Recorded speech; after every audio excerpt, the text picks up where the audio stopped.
Shalom Bapak Ibu, kita kembali lagi dalam program I5, Immanuel 5 Minute. Terimalah salam dari kami, damai di hati, tekun bersekutu, dan tangguh melayani.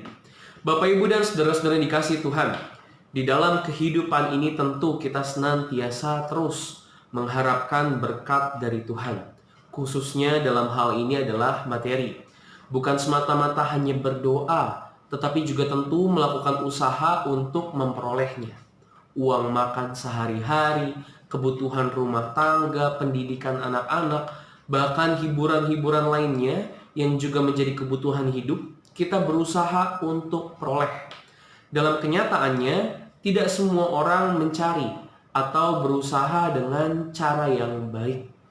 Ada yang juga dengan tega menghalalkan segala cara membuat rugi orang lain, melakukan kejahatan, melakukan kecurangan, berjudi, dan lain sebagainya.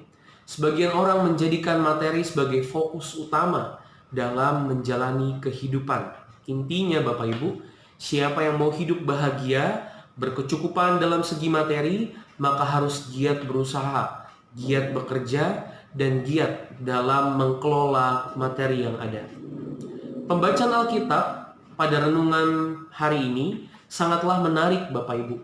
Penulis Amsal dalam Amsal pasal yang ke-11 ayat yang ke-24 sampai dengan yang ke-26 justru membalikan pola pikir yang selama ini dibangun dan dihayati secara umum, di mana ketika kita giat bekerja, rajin menabung dan mengelola materi dengan baik, maka kita akan berkecukupan.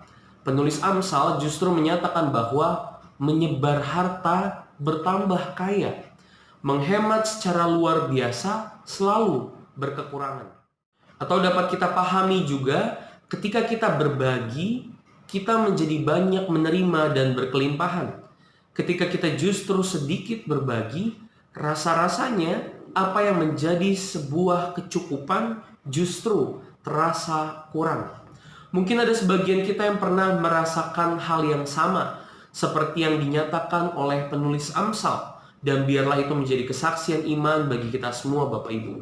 Sedikit banyaknya harta yang kita miliki, ketika ada kerelaan untuk memberi kepada yang lain, entah bagaimana caranya, ada saja berkat Tuhan yang seakan-akan mengganti bahkan lebih dari apa yang telah kita berikan kepada orang lain. Tetapi Bapak Ibu dan saudara-saudara yang dikasihi Tuhan, jangan kemudian juga firman Tuhan ini kita pahami dengan menganggap bahwa kita tidak perlu lagi bekerja keras atau bahkan tidak usah menjadi bijak dalam mengatur keuangan. Kebijaksanaan sangatlah diperlukan. Tetapi firman Tuhan juga mau melengkapi pemahaman kita bahwa berkat atas segala usaha yang kita lakukan, di sana ada kesempatan dari Allah untuk juga menjadi sumber berkat bagi yang lain. Materi atau apapun yang kita miliki saat ini, jadikanlah sebagai sesuatu yang boleh memuliakan nama Tuhan, termasuk dalam hal memberi. Bukan justru malah memamerkan, hidup berfoya-foya, bahkan menggunakannya sebagai sesuatu yang tidak bermanfaat sama sekali. Bahkan Bapak Ibu dan saudara-saudara yang dikasihi Tuhan, firman Tuhan juga menegaskan kepada kita untuk tidak perlu takut ketika ada keinginan untuk memberi serta membantu yang lain. Ketika ada kerelaan hati untuk melakukannya, Tuhan melihat itu sebagai sebuah keputusan atau tindakan yang baik. Dan percayalah, selalu ada cara Tuhan untuk senantiasa mencukupkan bahkan mengganti apa yang telah kita berikan. Marilah Bapak Ibu dan saudara-saudara yang dikasihi Tuhan, senantiasa kita saling memberi, saling berbagi.